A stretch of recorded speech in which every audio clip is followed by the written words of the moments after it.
You know, Larry, the videos that you and I have done together have garnered tens of thousands. I mean, well over 100,000 views. So many people watching, but yet the financial sponsorship seems to be declining a bit. How are you feeling today, Larry? Oh, I'm okay. Yeah? A little under the weather, but okay. Right. You were at the doctor earlier. I hope you're all right.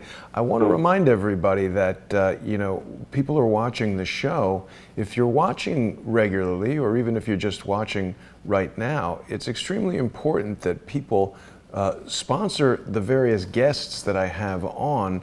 Larry definitely needs your financial support, and people can support Larry by going over to nicholslive.com and clicking on the donate button. I mean, even if everybody sent Larry just $1, that would be thousands of people. You can go to PayPal and use the PayPal address nicholslive@aol.com to sponsor Larry.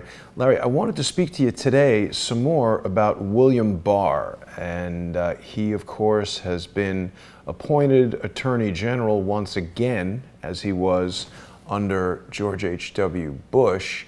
And I wanted to speak specifically about Mr. Barr's record during and after the Iran-Contra incident. You've provided us with so much valuable information about that, and it's strange to me. It's something that so many people barely remember anything about. I think that's almost by design. Well, in a way it is, because the media has been involved. The media is so far in the tank with the people trying to destroy this country that, Jason, none of this is getting out. Yeah. None of it. None of it got out back then. You know, that what I'd like people to know, back then, the media was under the control of the bad guys. They were in on it. The government, now I'm not saying all of government was crooked during Iran-Contra. I'm not saying that at all. But there were factions within the government that saw the Contra conflict as just a gold mine. It was a way to transship materials in and out of this country.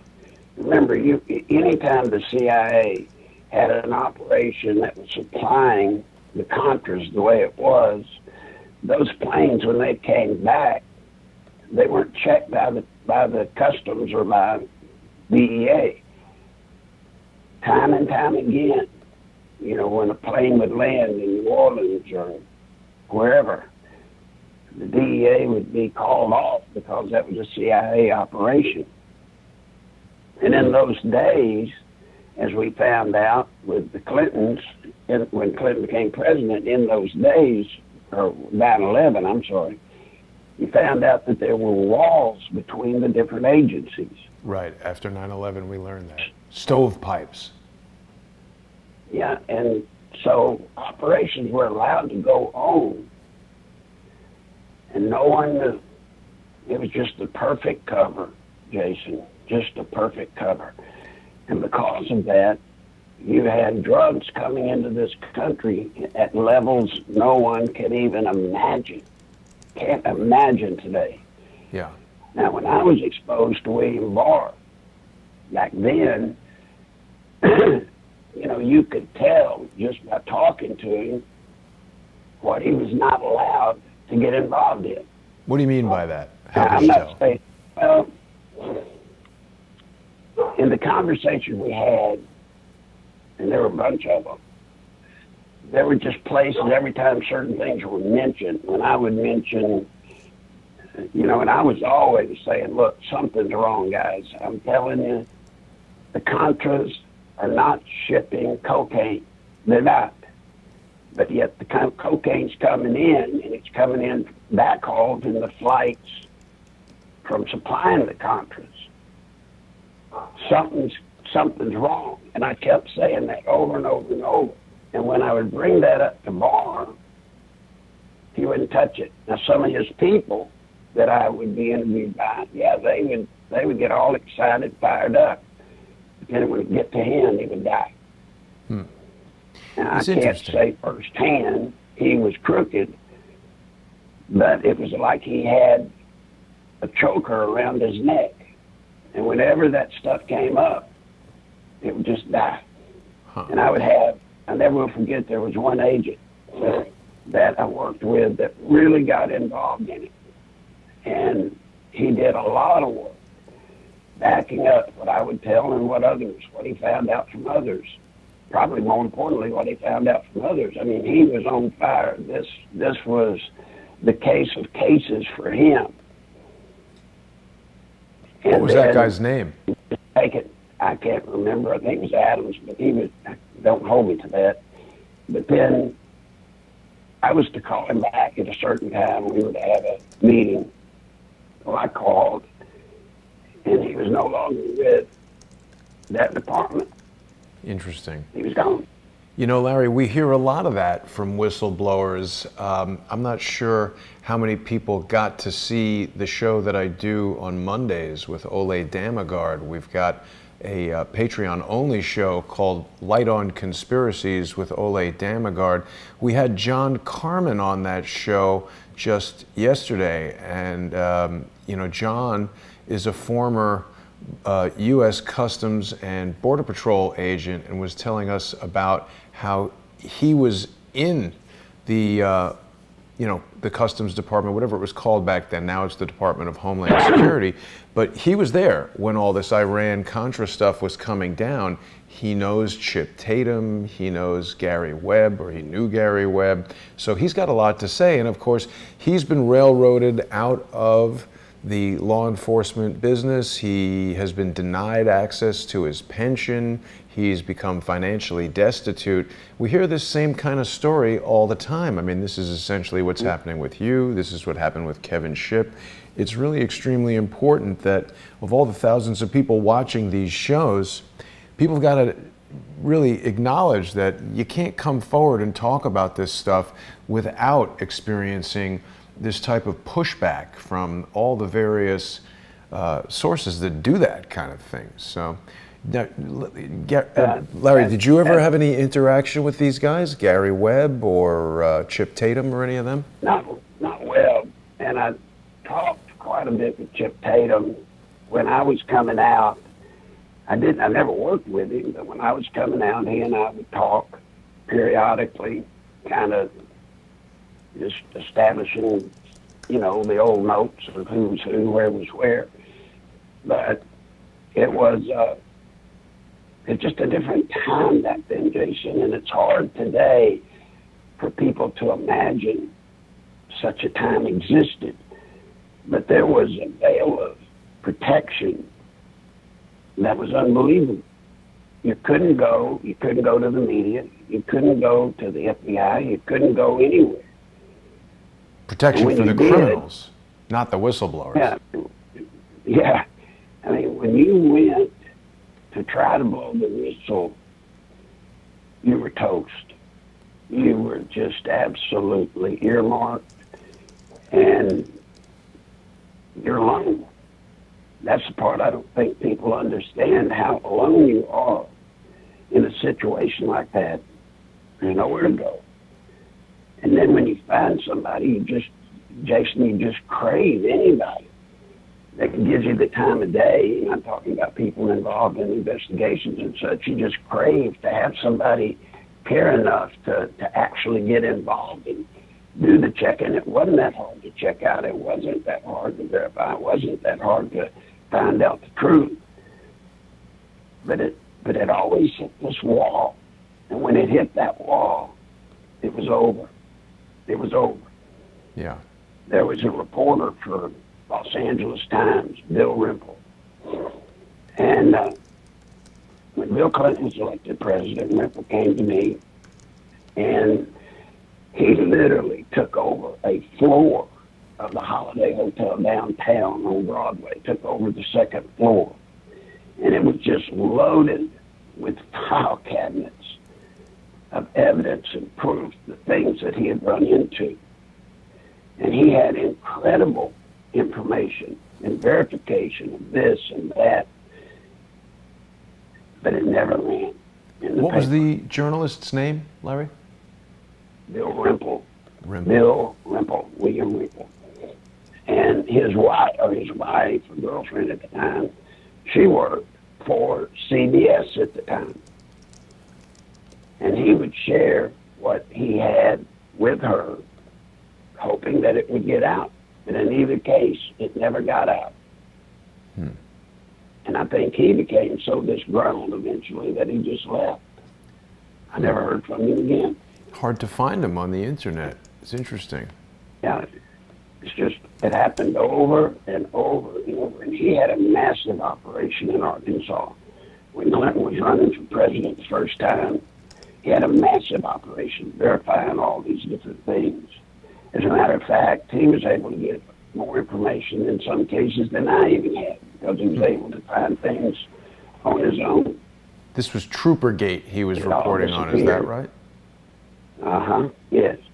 Well, that was one thing. He was talking about the women. He was with me when we talked to this hooker from Oklahoma City. I think it was People magazine, I believe, that she originally talked to and was going to do a story about coming and having the flings with Bill Clinton and how he owed her $50,000. She would come in to Arkansas. She drove, never forget, she drove a red Corvette. And she would stay at that Holiday Inn, the very one downtown on Broadway. And she started to tell her story. And then it didn't come out. So Rimple went and investigated. Well, come to find out, she was in serious debt, big time debt. One day, she told Rimple and People magazine that she was suffering from split personality disorder. That's none of what she had said was true. And all of a sudden, all of her bankruptcy was discharged and taken care of, and she disappeared. Time and time and time again, that happened. It was just a tough time. And today, it's kind of funny because you seem to hear, folks, we seem to hear so much, but it's because of the internet. If you think about it, it's not because of the news agencies. The news agencies are still masking everything. There's a whole world in Washington, D.C. Look, 90% of the people in jail today, 90% of the people in jail today are not as guilty as probably 90% of the people in our government. I think you might be right. I think you might be right, Larry. Let me bring a few things to your attention. So I hadn't heard about this journalist, William Rimple, but it's interesting, you know, the stories that he was involved in with you. He's written a book called At the Devil's Table, The Untold Story of the Insider Who Brought Down the Cali Cartel. And the thing I wanted to talk with you about today, Larry, is the basically interactions between the government, these illegal drug cartels, and the media. Now, you know, we've got Mr. Barr back in the spotlight today as he was in 1992. He's just been appointed Attorney General again, and the New York Times in 1992 ran a story. The headline was, "Mr. Barr misjudges himself," and it talks about how he angrily dismissed demands of the Democrats in Congress when he refused to seek a special prosecutor to investigate the Bush administration's aid to Iraq before the Persian Gulf War. Now, you know, this is going to be directly tied to the Iran-Contra scandal because, of course, the guns were being sold to Iran for a war with Iraq. Now, this is something that there's ample evidence very worthy of an investigation, yet Mr. Barr refused to appoint a special counsel back in 1992, and now he is, as the head of the Justice Department, presiding over Robert Mueller's special counsel investigation, something that's gone on for 2 years and presented no evidence of the very thing that he's supposed to be investigating? Well, you know, there's a rumor out there on the internet that Barr, his appointment by Trump, shows some kind of connection between the Trump and the Bushes, and that there's supposedly an agreement to not prosecute the Bushes. Now, let me tell everybody that's bogus. That is not true. President Trump and the Bush family, I know, there's no love lost there. None. I don't understand necessarily, Jason, Trump's appointment of Barr unless you go and understand the appointment process. Now, the appointment process for a president is he's got a committee that canvasses all recommendations for that job, right? Mm-hmm. They'll go through 100 or more, however many, and then they narrow it down to a few. Barr's record is such that on paper, he would be a solid pick for Attorney General. Certainly at a time like this. I mean, you need an Attorney General today that is used to the media, used to government. You know, he's the perfect pick. But then there's that lingering problem of when he was working for Bush. Why did he do some of the things he did? You know, I can't explain it. I'm not going to try to explain it. But I don't believe Trump would have picked Barr if the committee that investigated and made the recommendations hadn't given him that as a, you know, as the person or one of the top people that he should choose from. Right. And I'm pretty sure that if Trump, and remember, this is hard for people to remember these days, but Trump has no experience with Washington. He's not a deep stater. So he's a novice, let's say. And so he would have picked Barr based off the recommendation and based off of his resume. We'll just have to see whether William Barr, under Trump, does the job that he is tasked to do. Right. But he's not there as a part of the deal. I can assure everyone of that. He's not there as a part of the deal to hold the Bushes or the Clintons free of potential investigation. I will tell you on this program right now, there will be prosecutions of the Clinton matter from Barr. They are coming. I hope that's correct, Larry. We hold up. Huh? I hope that's correct, for sure. Well, I'm reviewing some of the legacy news articles from the New York Times back in 1992. There's another one where Barr rejected a request for theft inquiry. It's amazing to see how effective the Attorney General can be at obstructing investigations. I mean, you know, everyone in the mainstream news who hates Donald Trump is trying to position William Barr as this guy who's going to, you know, obstruct justice on Donald Trump's behalf. I don't know about that. In this article, they're talking about how William Barr, in his role as Attorney General, rejected a congressional request, again, to name an independent prosecutor to investigate charges that people in the Justice Department had stolen computer software to somehow benefit their friends. So, I mean, I think a lot of people have this impression that spying and cyber espionage and manipulation of digital files and things like that are relatively new, but it was going on all the way back here in the 1990s. Larry, I'd also like to get your commentary on, you know, the New York Times, of course, has a majority shareholder named Carlos Slim, who at one time was the wealthiest man in all of Mexico. He's on Forbes' list of billionaires, and his family has an estimated net worth of $62.6 billion. What do we know about Carlos Slim? personally, not much, other than, you know, he's very strong with the cartel. And in Mexico, they don't have that. You know, like here, you would hide that involvement.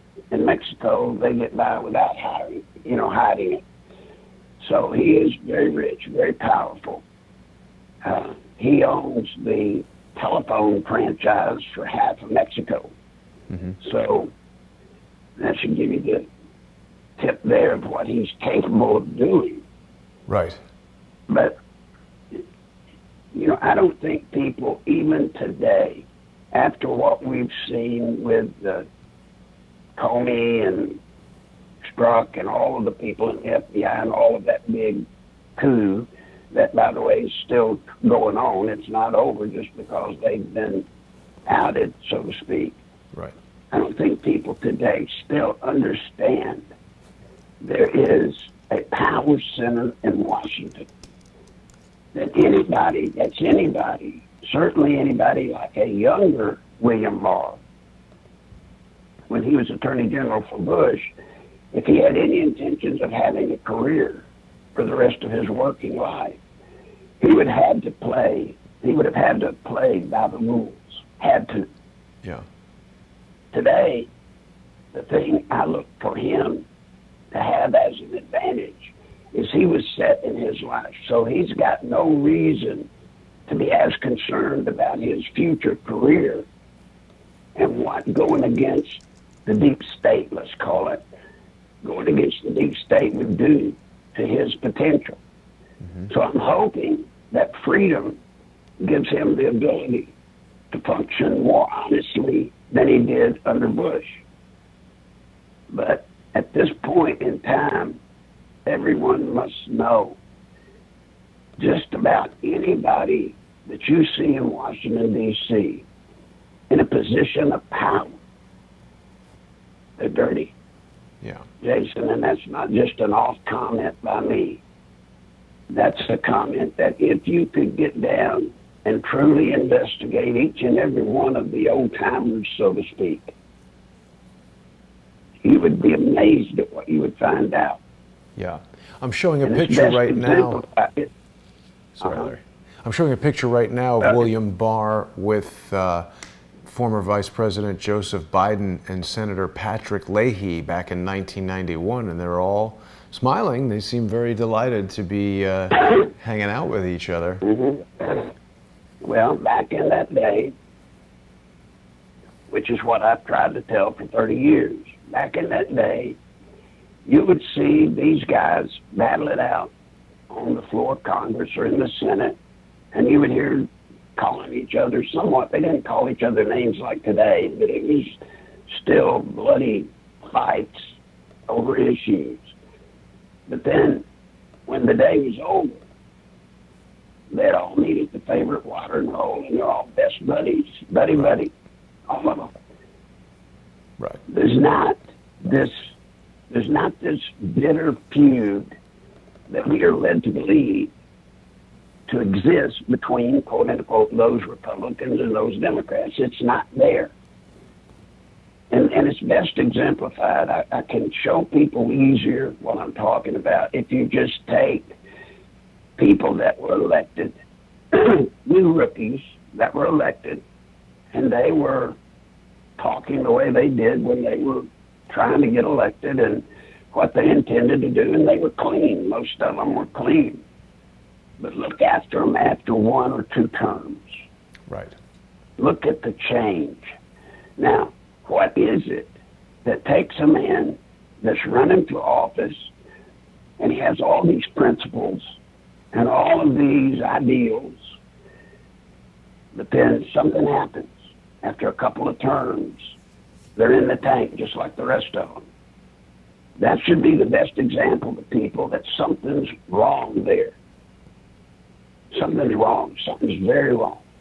Larry, let me take you back to the headline of today's show, because I know you don't necessarily have direct knowledge of Carlos Slim, but I want you to speak to us for a moment about what the potential would be for someone who, on the one hand, owns a major telecommunications company in Mexico. So he is the owner. It would be conceivable that he might have access to communications that regular people would not. So he owns that. We've got an article here from Telesur, which, as I understand it, is a Venezuelan news service that says the DEA, the United States Drug Enforcement Agency, says yes, Mexican billionaire Carlos Slim is linked to drugs. So Telesur is in Caracas, Venezuela, reporting on the activities of Carlos Slim. Carlos Slim, of course, owns a major portion of the New York Times. So he's got this telecommunications company. He's got the news, you know, that's basically the paper of record for the world. And I'm showing right now an article from 1992 about George H.W. Bush pardoning 6 in the Iran-Contra affair and averting a Caspar Weinberger trial, which of course would have brought out tremendous evidence and testimony. So, you know, it's amazing that these things, this happened not that long ago, just prior to Bill Clinton coming into office in January 1993. So we're reverting this huge scandal, which Bill Clinton himself was involved in, clearing the way for a corrupt presidency. And now it seems like Carlos Slim is maybe the next generation of this. We're moving the cocaine trafficking potentially away from Nicaragua to, we've got El Chapo, of course, was a big figure in the Sinaloa cartel. We've got Donald Trump now talking about closing the border, where conceivably a lot of drugs are coming over, and people like Nancy Pelosi and everybody resisting Donald Trump. The news, what do you make of all this, Larry? Well, it goes back to what I'm telling you. Look, drugs could not be coming across our southern border if we had a government that was bound and determined to stop it. It wouldn't happen if our government was bound and determined to stop the flow of illegal drugs coming in from Mexico to here. It would stop. But the problem is, so much of the power center in Washington, D.C., if you check the family ties, they're connected to it. One I know about personally, and I can only tell you where I got it. I got it from Bill Clinton himself. You know, I had asked Bill Clinton numerous times, my God, why on earth did you pick Hillary to marry? He didn't love her. She didn't love him. They were just constantly embattled at a personal level. I mean, it was just, if you were around them at the level I was, it was just phenomenal. I mean, it was just horrible. And he finally broke down and told me, he said, Nichols, the reason is simple. Power and money. I said, power and money, Hillary? He said, you don't know her dad? I said, no, I don't know anything about him. And he told me that Hugh Rodham was the father, and at that time, the head of the House Ways and Means Committee, which in those days was the most powerful seat you could have in Washington, D.C., probably as powerful as the presidency, was Dan Rostenkowski. And that they, he said, essentially took over the Capone mob in Washington, in Chicago. And they were fabulously wealthy because of that. And more importantly, they had connections to mob sources and mob money all over the country. Now you say, well, Larry, that's crazy. Well, let me tell you what's crazy. Bill Clinton, when he ran for the presidency, his first time was a nobody. He was a governor from a third-rate state called Arkansas. He had no power, no national impression other than the last time he spoke at the DNC convention, when he just went on and on and on and literally got run off the stage. But ask yourself, how did Bill Clinton, when he ran for president his first time, how did he amass a massive nationwide organization and all the money he had? Now, how does that happen? See, when he started running that first time, He already had an establishment throughout the country, more so than anybody else had ever had in their infancy when they first started. He already had a base that was phenomenal. And it was all based off and connected to Jason. He was the mob president. And then if you look at his term as president, you know, when Bush was president, when George W. Bush was president, it's pretty obviously the oil companies, right? The big oil companies, they had a field day. They made lots of money. And you can just see it. Well, when Clinton was president, look at how cocaine grew in this country. Cocaine just exploded. And it was all set up by Bill Clinton and his system that he had connected to the mob.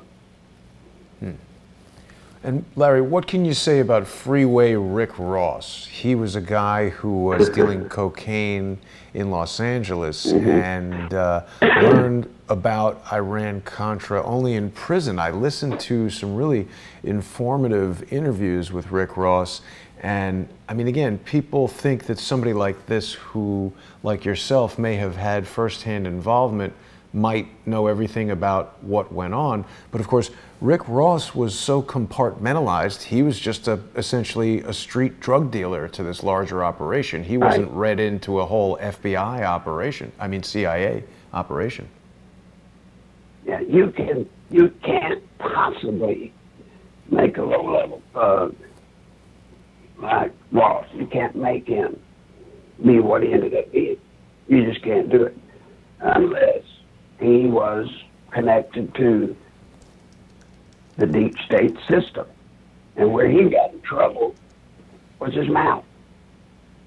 You know, he bragged too much about what he could do, and he was too flashy. You know, he enjoyed being Freeway Rick Ross. You know, he enjoyed that publicity all the time, though he was cutting his own throat. But he's been pardoned. Didn't Bill Clinton pardon Rick Ross? Bill Clinton pardoned him. Why did he do that? Because of what he knew. Wouldn't they want him to stay in jail and kill him? No, they wanted him out. They wanted him out. I don't and understand. Look, if there's anybody that ought to be thinking, well, it's kind of hard to understand. I can't tell you I do. But I think there was something he knew, something he had stashed away, some piece of evidence that he made it quite clear to them that if something happened to him, you know, it would get out. So the best place for him was let him out and let him go away quietly. And he did. Well, it seems the New York Times... Same thing. Sorry, Larry. The New York Times reported in 1996 that the CIA apparently conducted some form of investigation, and they found no evidence of their own relationship with drug dealers and people related to cocaine in Nicaragua. Isn't that interesting? Yeah. Yeah, isn't that great? Now, does that even make sense? Could that possibly be possible? But he, you know, he played it well, and he got by with it. I'm just telling you, if they want you, they can get you. And if they want to cut you off so that you can't get anybody, they can do that. And unless you've done it, Jason, unless you've done it like I have, like I've tried, over and over and over, unless you've actually been through this experience, you cannot believe the truth. You can't. You know, I admire Mexico in a sense. Mexico, at least, they're out front about their corruption within the federal government. You know, it's pretty obvious they're out front with it.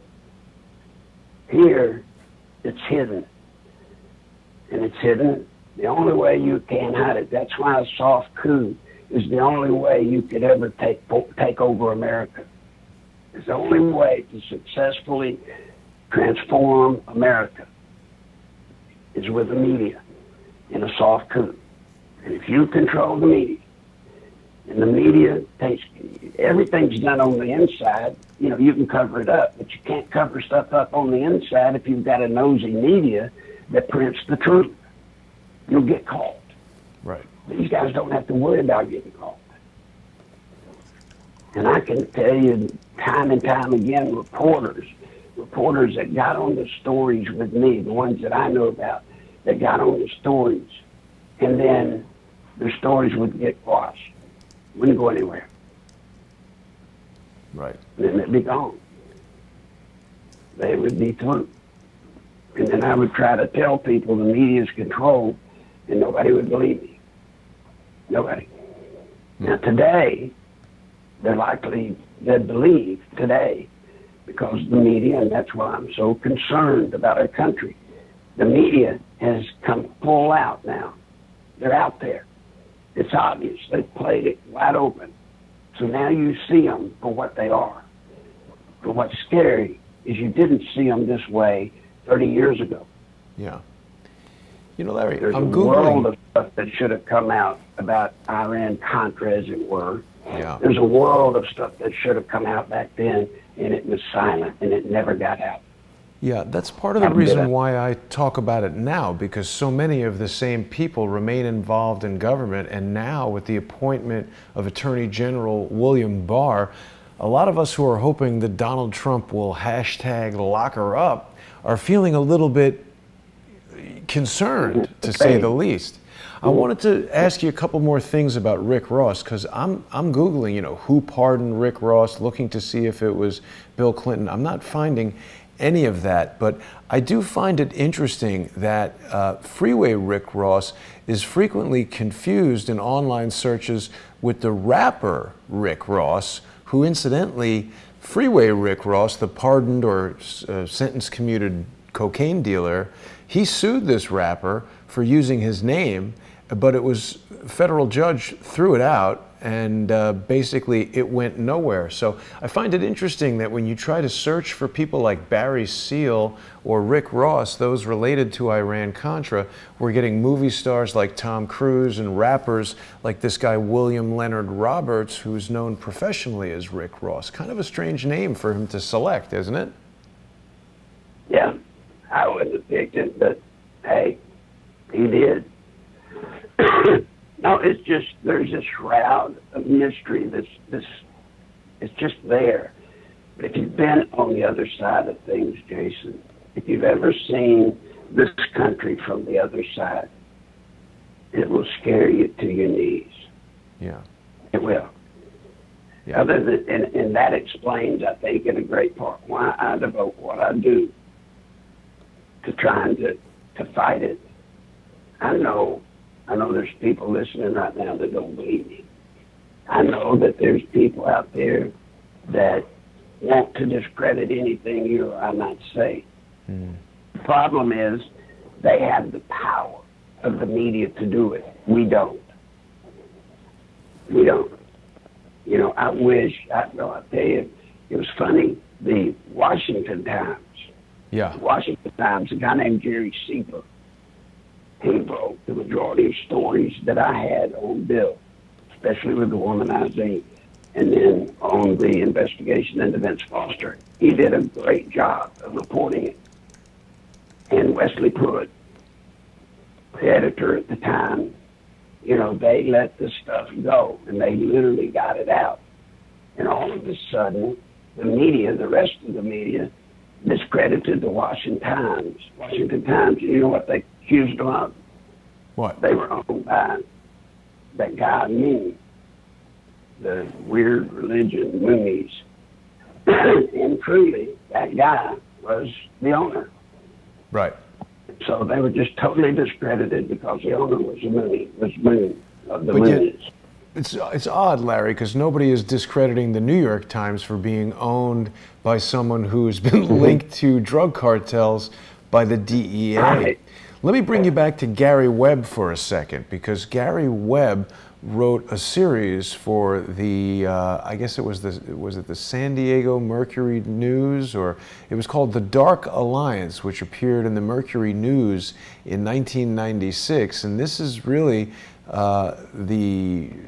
investigative journalism series that's credited with sort of blowing the guns for dollars for drugs CIA operation wide open, and many people think it cost Gary Webb his life. There's an article that appeared in the Pan Am Post in 2014 that's titled "A Dark Narco Alliance Reborn: The DEA-Sinaloa Connection." Now, of course, Chapo Guzman is closely associated with the Sinaloa cartel, a Mexican drug cartel.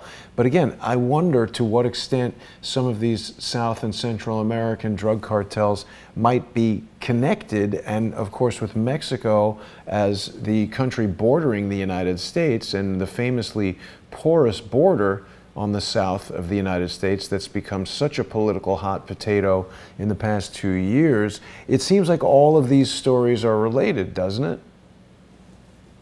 Well, yeah, of course. They are related. There's no seems to be to it. They are related. But you've got to break it down, and you've got to find some organization that's willing to go front and inform the people. And you can't find that organization as now. You know, now the internet took over in my day what was talk radio. You know, I never got anything out in the mainstream except in London, in Australia, Japan. I was better known in those places than I was here in America, because the mainstream media wouldn't touch anything. It's because of Ambrose Evans Pritchard with the Sunday Telegraph in London that the stuff got out in the first place, and it got so big out in the rest of the world that the media finally here had to take up some of it. They had to get it out. But it's all controlled, every bit of it. And today, it's even more so. Look at the connection. Nancy Pelosi, her father was Speaker of the House. Isn't that something? She was born and bred. And then you told me something I didn't know, that her father, I'm not surprised, but allegedly her father was connected to the mob. Correct? Yes, that's what we've been looking into. Her father is Thomas D'Alessandro Jr. Now, you're saying he was Speaker of the House? Yes, he was Speaker of the House during his day. Yeah, a U.S. Representative for Maryland's 3rd Congressional District and subsequently Mayor of Baltimore, Maryland. He was the father of the Speaker of the House. And if you look at the high positions in this country, you'd be amazed at the number of people that are a part of it. It's just a family process. You know, it's just a family tradition. These people just keep coming back. That's why you got to worry about Chelsea. I mean, here we go again. You know, when the Clintons come down because of age, you've got Chelsea in the wings. And I don't believe she's going to run this time, but it's in the future. It's in the future, if we have a future. You know, Larry, it's often interesting to check these sites that most of us don't believe have too much credibility. I'm talking about Snopes. It's sort of famous for covering up things. And when asked the question, is the Nancy Pelosi crime family meme accurate, even Snopes says it's a mixture of accuracy because it's just a fact that the FBI found that her father, Thomas D'Alessandro Jr., allegedly was a constant companion of notorious mobster Benjamin Magliano. Well, you got to follow the money. You've got to follow the money. And as you look at these politicians, the higher up they go, the one thing you notice is the money comes with them. And I assure you that the criminal element has huge resources in the area of money. And they put it into politicians. And if you look at the laws that have been passed, isn't it odd that the laws that have been passed from our Congress historically seem to benefit the criminal? The protection now for the criminal is incredible. The protection for the victim is almost non-existent. Yeah. Why would they stop? You know, they passed because of what we did with Clinton, right? With all the Whitewater and all of that scandal. They passed then protection for a whistleblower. And for a period of time, there was protection for a whistleblower. Why then did Congress come back? Why did they come back and change that? Now the whistleblower's back alone again. Now he's got some protection, but not near the protection that one would need to come forward. Why would they? I mean, why would you strip whistleblowers of protection other than to make sure that they don't blow the whistle? Right. Well, we've heard a lot about that. I mean, you know, when I spoke with John Carmen just yesterday, he told us about how, as he started to bring this information forward, he would receive death threats, you know, the very same day. And I've got an article here from the federalistpapers.org, which says, according to U.S. News, that JFK worried Pelosi's dad was associated with organized crime. It's interesting. Who knew there was a connection between Nancy Pelosi's father and John F. Kennedy? Yeah, who knew, right? Who knew? It's big business. It's big business on the criminal side. It's big business. And that's what happened with foreign countries, like Japan. Japan was the first country, I remember it like it was yesterday, Japan was the first country that figured it out.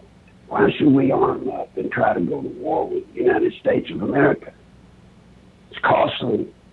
Russia found that out. Soviet Union found that out. You can't match us. So what Japan did is they figured, why go to war? Why not buy politicians? And that happened at the time when Japan, you know, was the big cheese on the block. There was a time not so many years ago, Jason, when Japan owned more of the big properties in New York City than Americans did. Yeah. Now, when we started opening up relations with China, that whipped Japan and stopped sort of that monopoly they had. But now every country plays that away. We've got the best, I always say this, people laugh at me, we've got the best government money can buy. The problem is we, the people, just don't have the money to buy it. Now, and look, well, look at the media. If you think I'm lying about the media, explain how, excuse my voice, explain how just 3 and 4 years ago, Pelosi, Schumer, and all of them, even Obama, we're talking about the necessity for having a wall on the border. Just 3 or 4 years ago, they were pushing it. Now today, they fight it. And what happened? But if that had been a Republican, an honest Republican, an honest conservative, let's quit saying Republican, let's say an honest conservative, if that had been an honest conservative, there's no way they could last today with that double standard. There's no way. The media would hound them until it drove them completely out. But you'll notice you don't see in the mainstream media, you don't see a push about the dichotomy between Schumer and Pelosi then to now. They still talk about it. So why were they pushing for it then, Larry? Because they were in control and they could just talk about it but not actually do anything, or what? Well, that's exactly it. They knew to push it because it was a hot item back then. So they pushed the idea of the wall, but they knew it would be shut down in the budgetary process. There's no way they could just sort of like talk about it but never actually do anything. Well, it's like the Green New Deal. Exactly what I'm getting at. These politicians that have signed on to that, they've signed on to that, but they know there's no way that'll happen. Right. But it'll get you votes.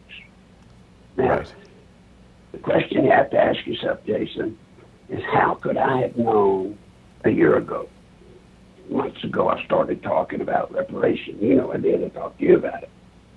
How could I have known back then that the Democrats were going to use reparation as a tool to win in 2020? Think about it. And perhaps that Jesse Smollett hoax was intended to be some sort of thing to lead up to that, start talking about that more. If he'd have got by with it, yes. Yes. See, it's interesting, I Larry. don't think There's, sorry to interrupt you there, but there's a very obvious, in my view, control over the media. We've spoken about Carlos Slim owning major portion of the New York Times. Obviously, Jeff Bezos owns the Washington Post.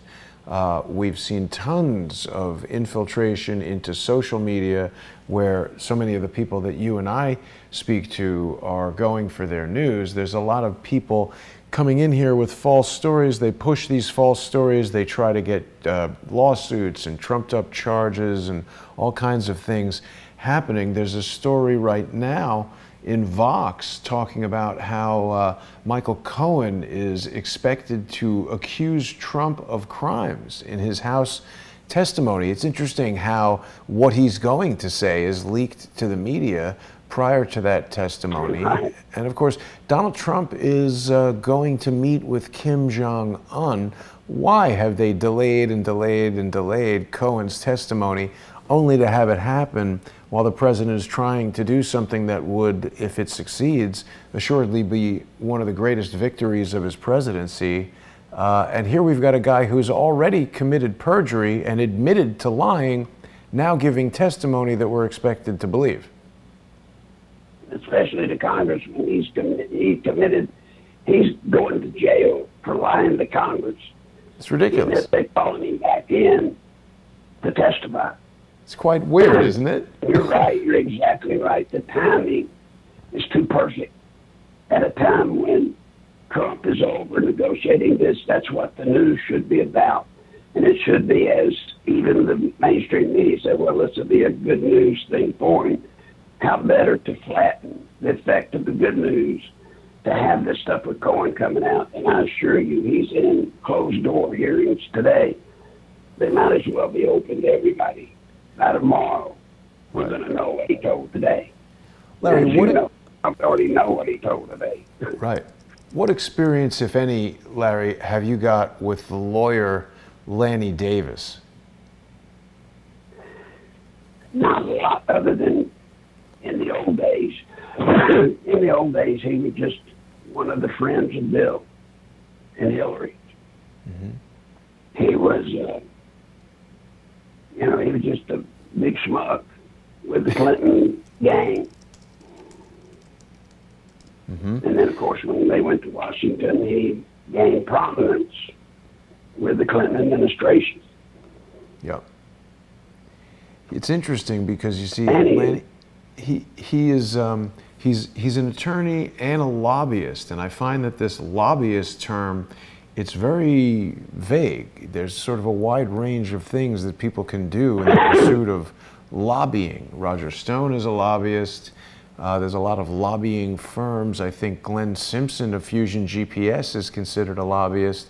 And these guys all engage in all kinds of activities, journalistic activities, and in the case of Glenn Simpson, he was working directly with this lawyer, Veselnitskaya, who met with Donald Trump Jr. at Trump Tower. Major component of Michael Cohen's testimony has to do with all of that. I can't help but think, Larry, it's remarkably similar to what's being done with General Michael Flynn. There is a separate legal matter involving Michael Flynn's son and work that he did with Michael Flynn's lobbying group. And it always seems like putting pressure on somebody's son is a great way to get them to do something. Can you speak a bit about how that played into the Clinton strategy when you were asked by Bill Clinton to influence someone? You bet. When you found somebody that you couldn't smear easily, then immediately you checked. People are more inclined to cooperate when you attack their family. And we knew that. Right. And that's carried on today. So Flynn, I believe, is honorable to a degree. And they knew he would not turn on Trump of his own will. No way. He just wouldn't do it. But by going after his son, they hit a weak spot. Right. And so now they hold Flynn hostage because of his son. Right. But you have to wonder, isn't it odd that Flynn's son would be drawn into this? I mean, why now? Why his son? I mean, it's too obvious that it's connected to pressure. Yeah. But they're doing the again, same thing with the president, with Donald Jr. in this meeting in the tower. Exactly. Well, they're trying to. Yeah. But I believe the Trump family is standing on the truth. You know, they literally got set up for that meeting. I think that meeting was planned, the whole thing was planned, and they walked into it. Yeah. Yeah. The trouble we have with President Trump, he's learning, but it's a hell of a time to be learning. Yeah. When you're the President of the United States, but he's a novice to the system. That's why he's such a threat to the system. Exactly. That's why they've got to get rid of him. Yeah. Now, Larry, it sounds like your voice is getting a bit strained, so I don't want you to overexert yourself here. So why don't we're very close to the end of our hour as it is, so maybe we can wrap it up and reconvene next week. I definitely want people to go and visit nicholslive.com, click on the donate button, and help support Larry financially. It's really important. If you're listening to this show, we've got almost 400 people listening live right now. Certainly by tonight or tomorrow, this video will have been seen by upwards of 4 or maybe as many as 10,000 people. If only a small fraction of the viewers would go to nicholslive.com and visit Larry's PayPal account, where you can use his PayPal address, nicholslive@aol.com, to support Larry. It's very important that the guests who appear on Crowdsource the Truth have our financial support. You know, I also want to bring people's attention to patreon.com/crowdsourcethetruth and also subscribestar.com/crowdsourcethetruth. Along the lines of what we're discussing today, you know, last week's episode of More Pain with Michael Moore not only featured great information about Andrew McCabe's intentions to sort of burn down the town with his ridiculous testimony on 60 Minutes, but Michael also introduced me to the information about Nancy Pelosi's father and his ties to organized crime in Maryland. So it's a really interesting episode, and people should check that out. You're only going to be able to see that on subscribestar.com/crowdsourcethetruth and patreon.com/crowdsourcethetruth. Of course, in the case of More Pain, people can also support True Pundit on Patreon and get the show there. We're going to be on later tonight with Michael at 8 p.m. Eastern. People can go to patreon.com/truepundit or support any of the Crowdsource the Truth channels to get that exclusive subscriber-only content. I want to thank Larry for joining us today. Larry, I'll speak to you next week, okay? All right, buddy. Well, let me say this to the audience. Sure. Exactly what we talked about today is the necessity to support Jason. It is exactly that. You know, subscriber-sponsored or listener-sponsored is the only way to be able to be ensured that the truth gets out. When you have to start going to paid sponsors, advertisers, folks, that's when we end up back where we are with the mainstream media. Money is power in the media world. It's just power. And people will tell you that the news or journalism department of this organization doesn't have anything to do with the money side of it. That's a lie. That's a lie. It's all connected to the money. So please support Jason. Support this program. You'll get the truth here. Appreciate it. Well, thank you, buddy. Listen, I'm have sorry, a great I'm little- week. No, don't worry about it. Hey. I want you to rest your voice. I think everybody wants you to be well. We'll see you next week, Larry. Thanks for your insights, and thanks everybody for watching. I'll see you tonight at 8 p.m. for more pain only on Patreon and Subscribestar. Thanks for watching, everybody.